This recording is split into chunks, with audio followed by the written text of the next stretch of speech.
Well, I really believe that selling is nothing more than just a transfer of emotion.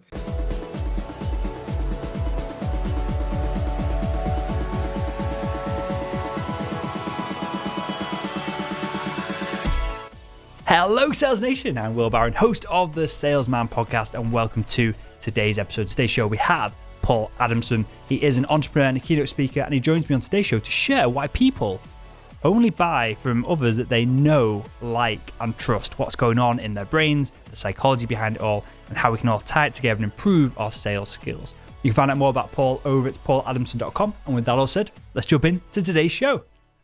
Hey, Paul, and welcome to the Salesman podcast. Hey, listen, it's great to be here, Will, and I'm really excited now about the time we're going to spend together. I'm excited to have you on, mate. I feel the energy, and there's so much stuff that we could talk about today, from the selling side of things to the selling side of things. So I'm going to tee you up with the most probably the most open question that I've ever asked anybody on the whole of the show, and that is, why do people buy from us, Paul? Whether you want to nail that down to one or two things, or whether you want to just go totally open-ended with it, why do people buy from us? Great question. Well, I really believe that selling is nothing more than just a transfer of emotion.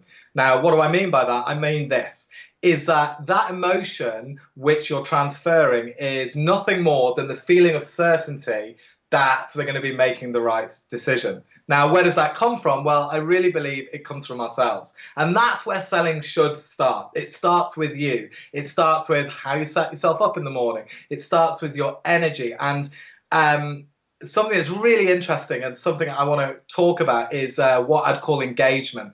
Engagement is so important, but I'll come on to that in a second. I'm a big believer that learning never stops. So I'm always looking for better ways to do things, better ways to build relationships with clients, better ways to market yourself, better ways to interact with people, all of those things, and better ways to add more value when I'm training sales teams.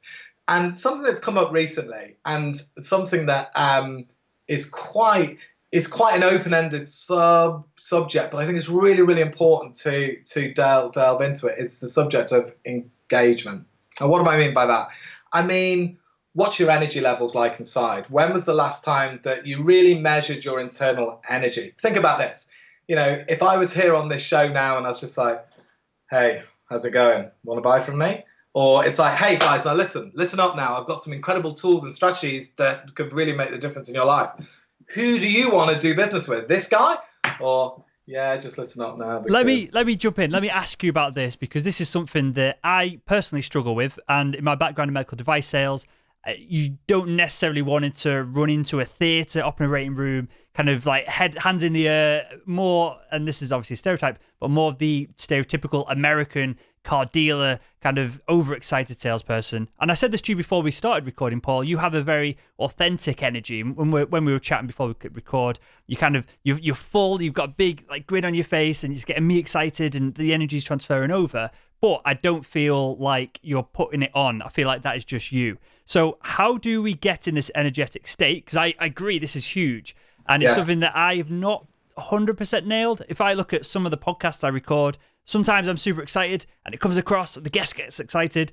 And then sometimes I'm very British and polite, and maybe it depends on the context of the conversation as well. But I feel like I could add a little bit more energy to it. So how do we increase our energy levels, and how do we make it authentic as well? Because that clearly adds trust and certainty to the conversation. Yeah, absolutely. Great question. So what I would say to you is, think about this. A power plant doesn't have energy, it generates it. And it's the same with us as human beings. I really believe this.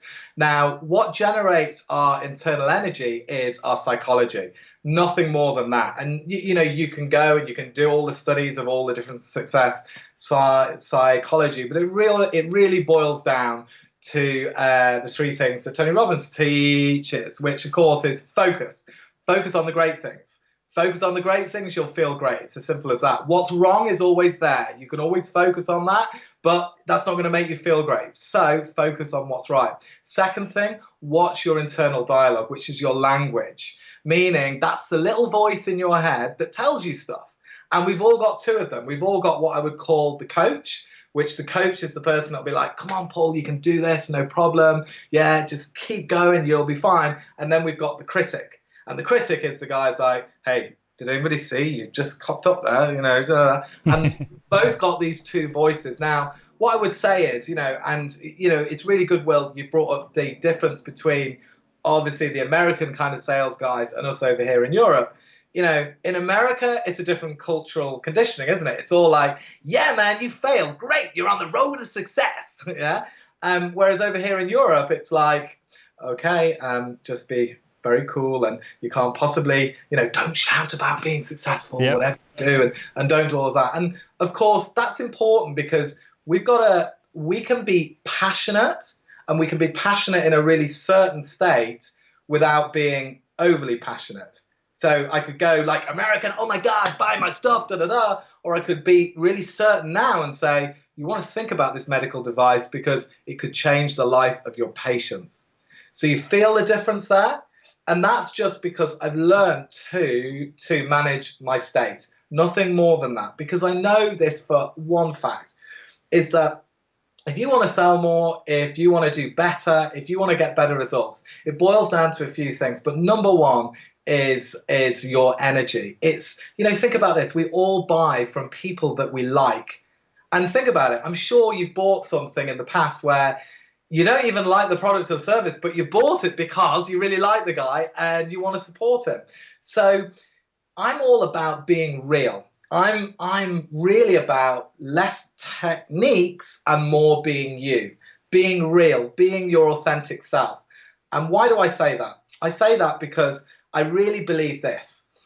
Our emotions are nothing more than a muscle. And if you think about it, if I want to build my bicep down in the gym, I've got to consistently lift a weight. I've got to stretch and grow that. And of course, if I put the weight down on a consistent basis, my muscle will slowly waste away. It's the same with our emotions, exactly the same. So therefore, I really believe in what I would call emotional fitness, meaning this: get emotionally fit. Get to the point where outside influence doesn't affect your internal energy, your state, or your charisma. And that's really important, especially in today's world. And why do I say that? Because once you take back control inside, you become the real you. And think about it. All of us now have got a muscle, an emotional muscle that's so well developed that actually very few people can get through it. And I call that our bullshit detector filter muscle. Think about it online.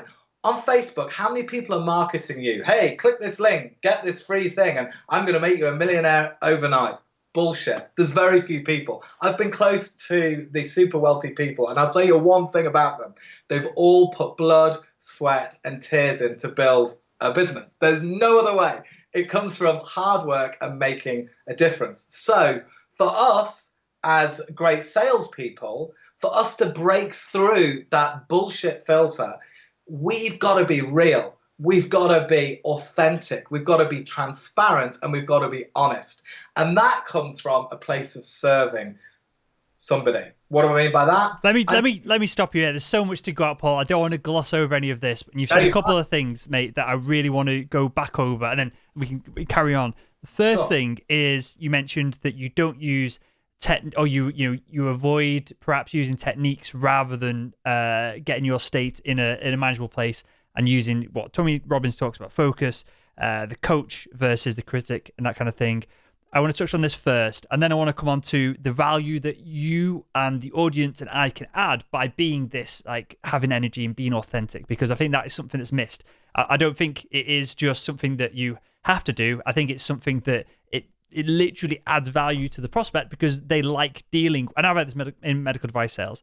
The surgeons would buy from me because they liked having me in the theatre with them rather than the competition. If the products were exactly the same, they would rather just have me hanging around and then going out for beers with them later on than the other people that I was competing with. And it's kind of an intangible thing. And clearly, if you can wrap it up into your kind of like sales skill set, or if you just become an interesting person that people like hanging around, you're going to sell more product. You're going to be more successful in your sales career. So we'll come on to that in a second. But without using techniques, how do we go about improving our levels of energy and authenticity, like from a real practical level. For someone listening to the show right now, what can they do either in the car as they're listening to this perhaps, or when they get home, or when they're coming back from their next sales meeting? What can they do to implement some of this? Okay, great question. So number one, feed your mind good stuff. The biggest conditioning device we have right now in our world is the media, whether it be newspapers, whether it be the news, whether it be your Facebook feed. Consciously take control of what you're feeding your mind, because this is something with a company that back in Ireland in 2009, when the place was melting down, I worked with a pharmaceutical company that make skin creams and all this type of stuff, but they were in real trouble at that point. And actually, they turned the whole thing around based on one line. And I couldn't believe it. So I ran a sales kind of training program with them. But there's a strong element of personal development and leadership that runs through it all. But then 3 years after, when they've tripled the size of the business, they're opening up new bases. They're now in New York, China, they're all over the place. I said, come on, Pat, tell me, what was the moment that shifted it all? Because I know that change happens in a moment. It happens when you make a new decision, a new connection in your brain that goes, aha, that point of breakthrough. And they said, I know exactly when it was. I was like, when? He goes, we all decided we wouldn't let a journalist decide our day. And I was like, wow. Because I suddenly realized that if you think about it, a newspaper is nothing more than a business. So actually, that front headline on that newspaper, if that's painting doom and gloom and everything's going to go wrong and, everything, Europe's breaking apart, Trump's in America, all that's it, the world is over, and you're putting that into your mind, meaning you're reading it and engaging with it, then of course that's going to have an effect on you. Now, it might not consciously have an effect on you, meaning you're not aware of it. You think, oh, yeah, well, I don't buy into that. But it absolutely will. If we take energy on a scale of 0 to 10, and before you walk into your office in the morning, if you've read a newspaper that's telling you that business is going to get really hard, the economy is going to shrink, and by the way, banks aren't lending, and you're going in that day and you've got to arrange new finance for your business, you've got to make some sales, whatever it may be. If you walk in at a level 8, straight away you're 20% down on your energy. Now, this is something that's so important. So feeding your mind, Will, is definitely number one. Choose what to put in there. Now, the fact that you're listening to this podcast or watching us here, that's great, because it means you're feeding your mind with really good information. But look where else, online, books, etc. Just feed your mind with really powerful stuff. Let me. I keep interrupting you, but you're gonna have to come back on and do multiple episodes to get through all of this. But let me ask you here. So we've not really touched on this, but you have captained yachts around the world, done all kinds of crazy stuff at sea. It's really awesome. When you're out at sea, I'm assuming you've got some kind of access to internet and news and that kind of thing. But is there a difference between kind of your psychology and the people on the crew on the boat with you when you're away and perhaps you don't have access to Facebook and all this content being constantly thrown at you? Is it a different kind of experience that you have versus being at home when your iPhone's constantly going off and bleeping at you? That is a brilliant question. It leads me on to this. One of the biggest questions I got on the round the world trip was, we'd pull up to, I don't know, Tahiti, Bora Bora, Fiji, wherever the hell we were. Paradise. And when I mean paradise, I mean paradise. Just make that picture in your head, which is, beautiful blue turquoise sea, golden sand, palm trees. We're anchored on this incredibly beautiful yacht. And the first question was, is the internet working? It's like, oh my God, look around. Look around where we are. I tell you what it does is that there's two worlds now. And we have our in the moment world, which is what's real. And then we have our online world. And you think about it, and I'm a big believer in this. Technology is now conditioning us, meaning it's the other way around. And I found this so many times. I say to people, if I came around your house first thing in the morning, human beings, we all know we are creatures of habit, of the patterns. So I'd say, I know what time you get off. So your alarm clock, it goes off. So what do? Do you hit snooze first? Do you hit snooze 3 times? Or do you get straight up? Do you then, after that, do you then go to the shower? Do you go to the loo first? Or do you go to the loo in the shower? Or maybe you brush your teeth first, whichever it may be. And then is it coffee or is it tea? And it wouldn't take very long to work out what the patterns were. But the thing is, most of us now, and the generation that we're in, Will, is that people pick up these things, yeah? They pick up these things.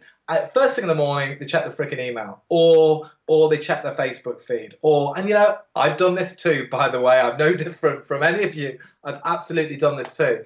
And one of the biggest, most powerful things I've found recently, the last 6 months, is to take email, Facebook, LinkedIn, Twitter, Instagram, everything has come off this phone.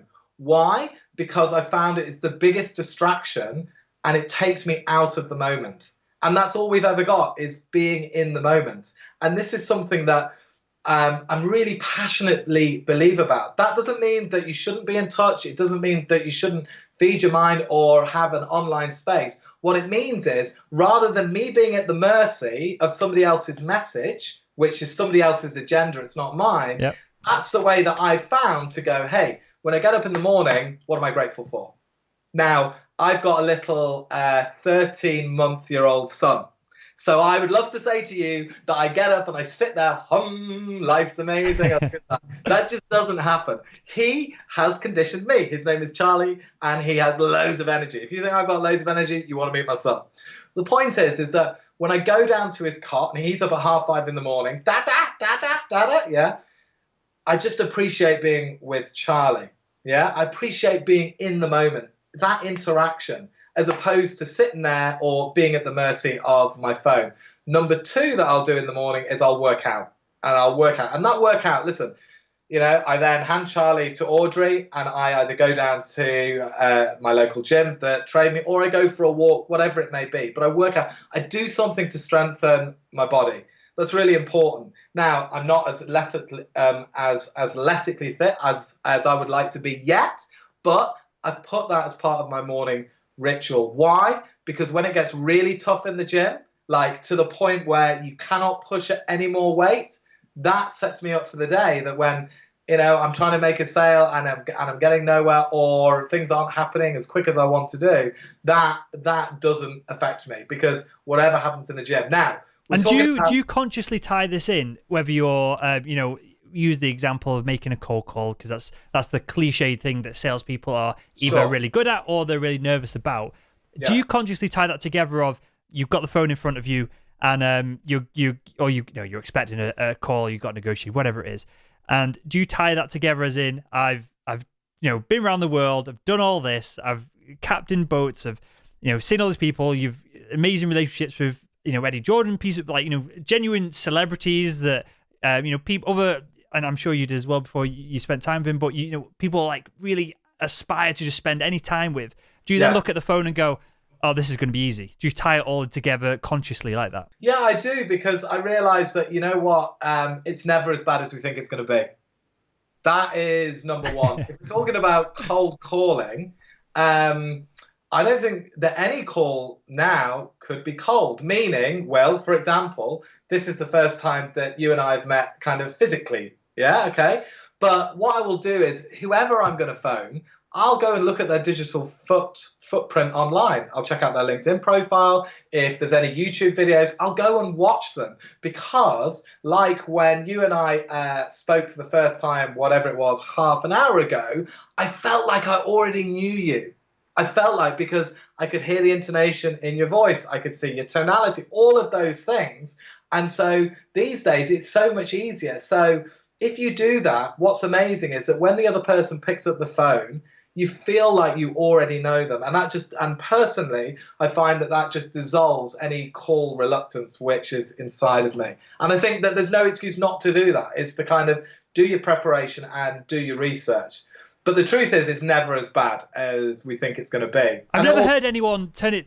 This is really fascinating to me. I've never heard anyone turn it, and this might just be a testament to your psychology and the work that you've put into the mindset side of things.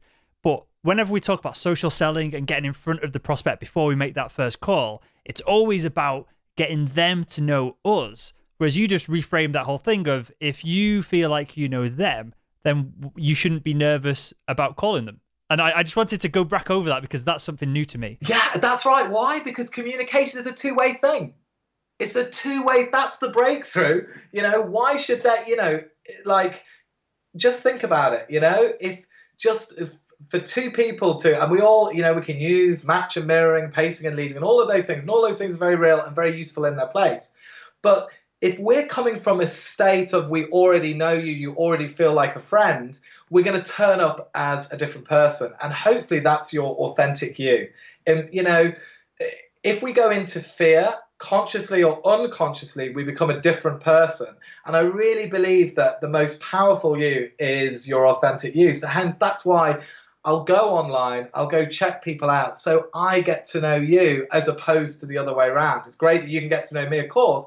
All it means is that whole initial bit of, what's the weather like, finding that common ground, doing your match mirror, then check your paisley, all that stuff fits in later. Because I think ultimately it boils down to this: business, selling, leadership, marketing, whatever you want to call about it. Business is about people and it's about trust.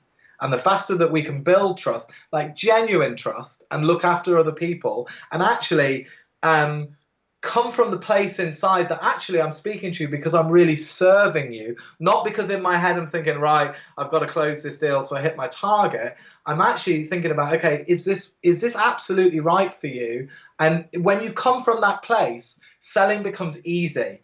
It's not a push. It's more of a pull. And, it just becomes easy and natural and it flows. And I think that comes from, great preparation and, just exactly as you're saying there is that it's interesting. And I've only just put that link in, just you're saying, brain is processing, which is why I'm all up here now, is you're so right. Communication, it's a two-way thing.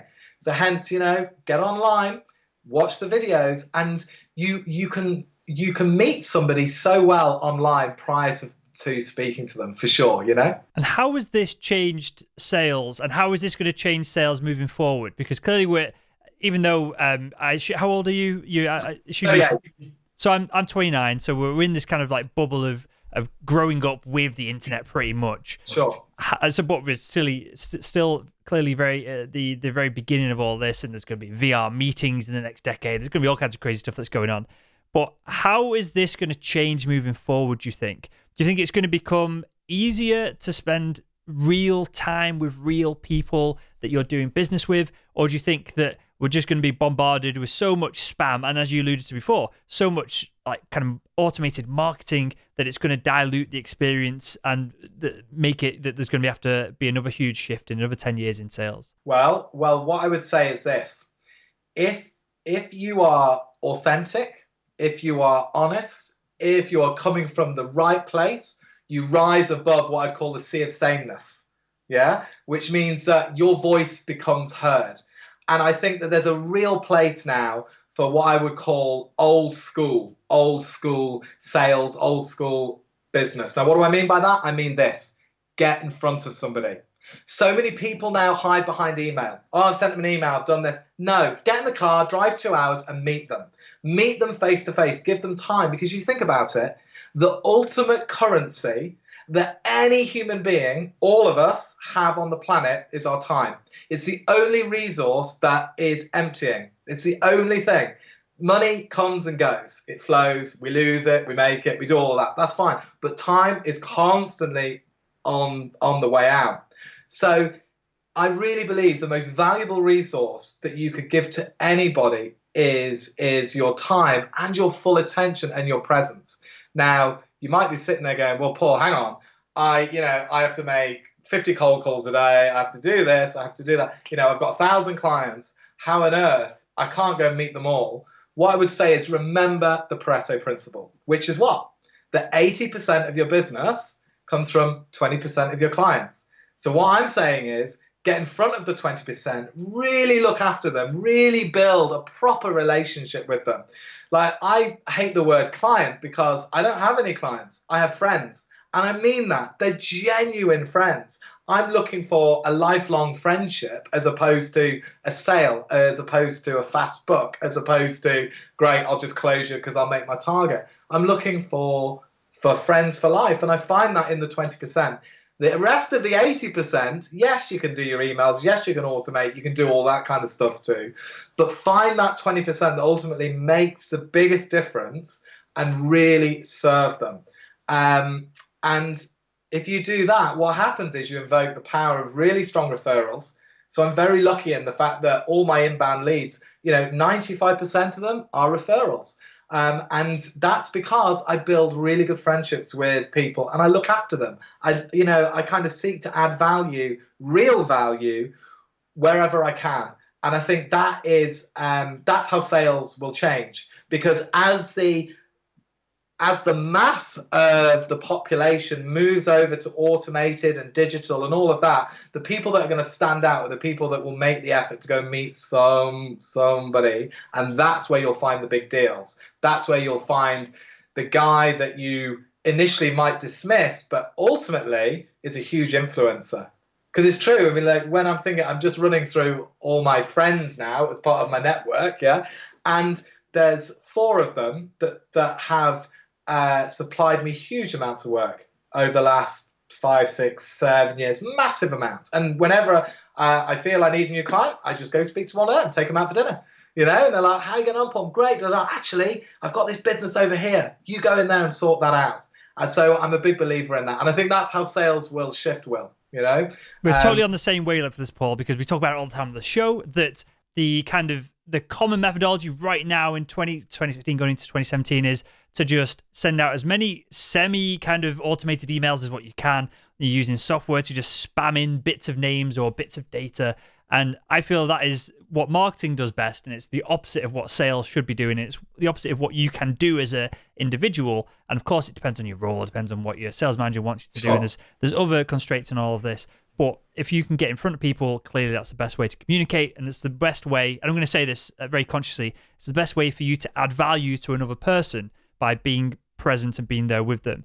I know you've wrapped up the show perfectly for me here, Paul, because I want to ask you now, we talked about from our perspective, serving the audience, serving the person that we're trying to give value to. And I hate that word value, but we all kind of use it in the industry. Sure. From the prospects or the customer's perspective, what value are they getting from you being present with them, from you being certain with them, from you giving them energy? What do they get out of it? And we'll wrap up the show with this. What they get out of it is somebody who's really genuine, somebody who's authentic, somebody that's not taking them for a ride, somebody that is looking after them like they would be looking after their own mother or their brother or their sister or their son or their daughter or their wife or whoever it may be.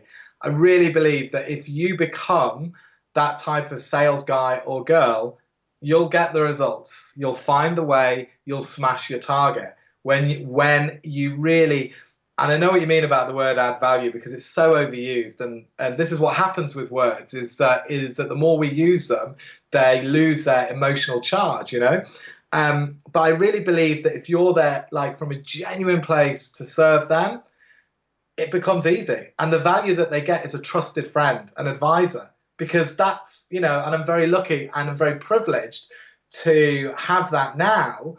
But when I look back on it, it's really, so for example, these guys and girls that I'm talking about will phone me when they have an issue and ask my opinion on something.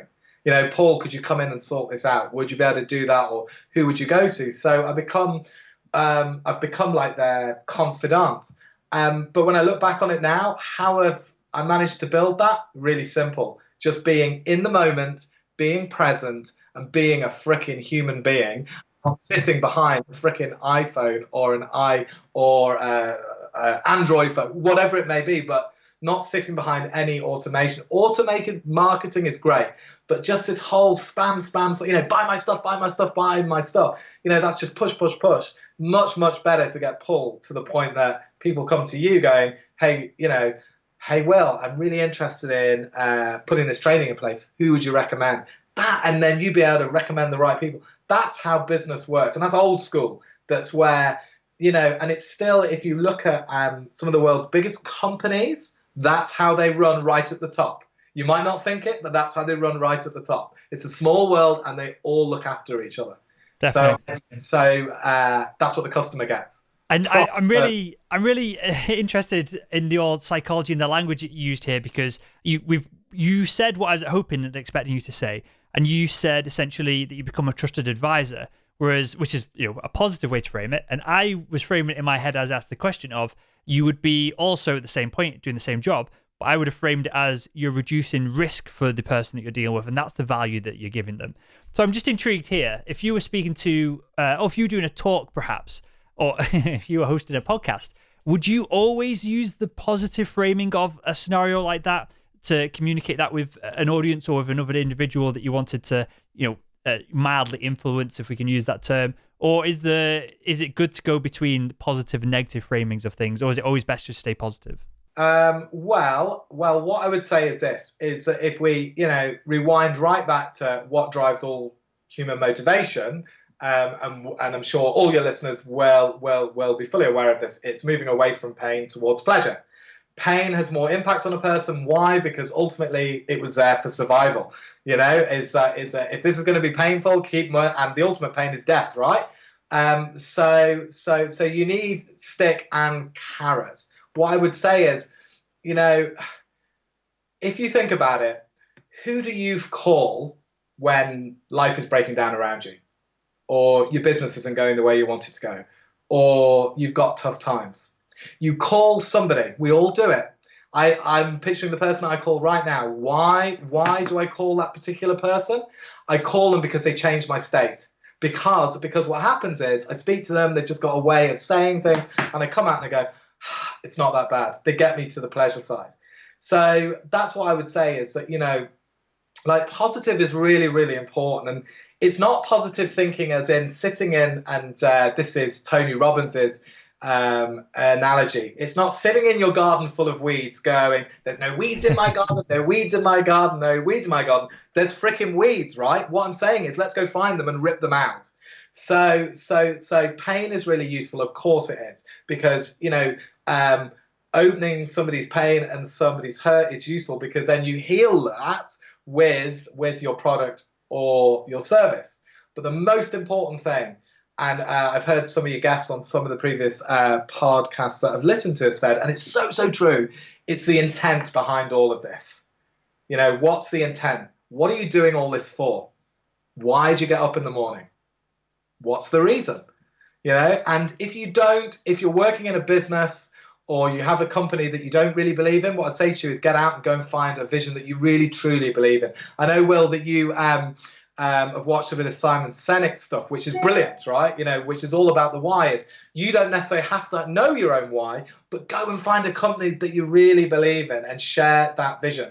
Because when you really believe in the not just in yourself, but in the product or the service or the business or the vision of a company, the mission, then you can't help but be in a positive frame of reference, and can't help that when you go there that you'll be really excited. Think about the customers. Think of Apple. Think of that as a business. How on earth can you get people in Covent Garden in the freezing cold of winter to camp out for 3 or 4 days just to be the first person to get their hands on a bit of technology? That's because they understand emotion. It's because they understand about really serving and looking after a customer. Apple's amazing. I can go in with this iPhone now. It's well out of warranty. Someone will sit down in an Apple store and give me time and really be in the moment and help me with this product. That is the difference. So what I would say to you is make sure whatever vision you're buying into, wherever you're selling, that you're bought into it. And the most important thing is have a really good look at your beliefs, your belief systems. Because as Henry Ford said, if you believe you can or you can't, you're right. And like I was saying to you earlier, Will, I have a gift to all of your listeners, which means if you've listened to the end, you're going to get a gift. So listen up now. I've put together a little 25-minute training on something that I call the cycle of success. Now, I learned this about 10 years ago. Changed my life completely. Shifted my whole mindset. I saw dramatic results, not just in my life, but in my business, in my relationships, in everything. So I thought, what's the biggest piece of value that I can give to Will and all of your listeners? And I thought, well, I'll just do this little 20-minute training. So if you go on to pauladamson.org/blog/training, you'll find it there. Go there. It's about 20 minutes of your time. I really encourage you to do it. And I'll tell you what I'll do. That's just quite a long address for anyone who's listening who's on the mobile device. If you go to salesman.red/Paul, that will forward you to the correct place. Perfect. We'll do that. Yeah. Okay. Great. So so beliefs really, really important too. Amazing stuff. Well, Paul, I've got one final question, mate, to ask everyone that comes on the show, and is, if you could go back in time and speak to your younger self, what would be the one piece of advice you'd give him to help him become better at selling? Get out of your own way. And what do you mean by that? Because that I agree with this. This is something that I stumble upon all the time, whether it be kind of taking too much onto my plate, whether it be because of then procrastinating on the key things that I know that work. How do you implement that? Really simple. You've got to work on yourself. You know, if you are in sales, and I love speaking to sales audiences because they're really receptive, and by your nature as a sales guy or girl, we have to be out there, we have to take rejection, we have to be able to push through, and all of those things. But I think the most important thing is to realize that learning never stops, meaning that stretch and grow, all personal growth, every little bit of personal growth comes from feeling uncomfortable, meaning stepping out of your comfort zone, stretch and grow. So what I mean by get out of your own way is go to work on yourself. If you can work on yourself and make yourself grow, you can add more value to the marketplace and you'll see better results. So that is definitely the tall order bit, is get to work on yourself early and believe you can do it and learn. You know, personal development is a really big area. You need to get into that because, I mean, we'll have to do another show on this, but I had a huge breakthrough about 4 months ago about reading, and we won't have time now to go into it because there's a whole story. But the point is, I realized that we can carry around unconscious programming and conditioning and beliefs which go unconscious and they become limiting and we don't even realize it. So I think go to work on yourself would be the biggest tip. Is there any specific book? One that comes to mind for me is Psycho Cyberkinetics. Is there any that kind of tie in with what you just said then about limiting beliefs? Well, I think, I'm a massive Tony Robbins fan, so I would Awaken the Giant Within, Unlimited Power. But I think a great book as well is Man's Search for Meaning, Viktor Frankl. I think there's really good lessons in that book. There's loads, isn't there? Who Moved My Cheese? Great book by Spencer Johnson. 1 Minute Manager is a great book. Like, there's loads. Just feed your mind good stuff.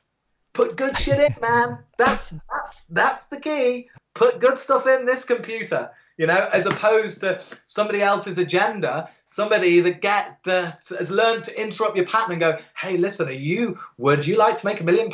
Just click here and it all just happens. Yeah, it doesn't work like that. So feed your mind good stuff. Amazing that. Paul, with that, mate, tell us where we can find out more about you. Give us your blog URL and we'll wrap up there. Okay, great. So you can find out more at me at pauladamson.org/blog. Amazing stuff. Paul, we will certainly have you back on, mate. I really enjoy your energy. I page of notes in front of me here. We were going from topic and I was interrupting you kind of like 2/3 of the way through and coming back and forth. So I think there's so much more we can go out with all of this. I really appreciate your time and your insights. And I want to thank you for joining us on the Salesman podcast. Oh, I'm thrilled to be here. And listen, let's do it. Come on. I reckon there's 10 podcasts here, if not more. So bring it on. And thank you very much. I really appreciate you inviting me on the show.